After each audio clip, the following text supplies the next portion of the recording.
ബ്രസീലിലെ ആമസോൺ കാടുകളിലെ തീപിടുത്തങ്ങളുടെ എണ്ണം 2010 ശേഷമുള്ള ഏറ്റവും ഉയർന്ന നിലയിലേക്ക് എത്തിയതായി കണക്കുകൾ.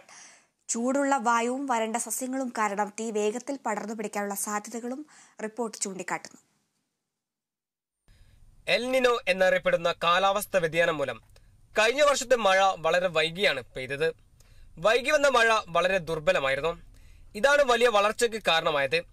ഓഗസ്റ്റിൽ ആമസോണിൽ 38,266 ഹോട്ട്സ്പോട്ടുകളാണ് ഉപഗ്രഹങ്ങൾ കണ്ടെത്തിയത്.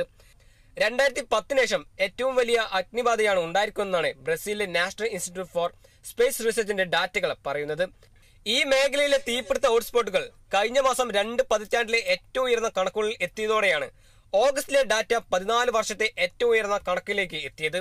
ചൂടുള്ള വായുവും വരണ്ട സസ്യജാലങ്ങളും മൂലം തീ കൂടുതൽ വേഗത്തിൽ പടരാനും കൂടുതൽ തീവ്രമായും കൂടുതൽ നേരം കത്തുകയും ചെയ്യുന്നു.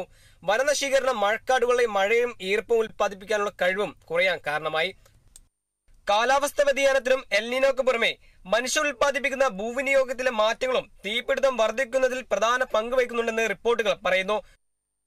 News desk Kerala vision news.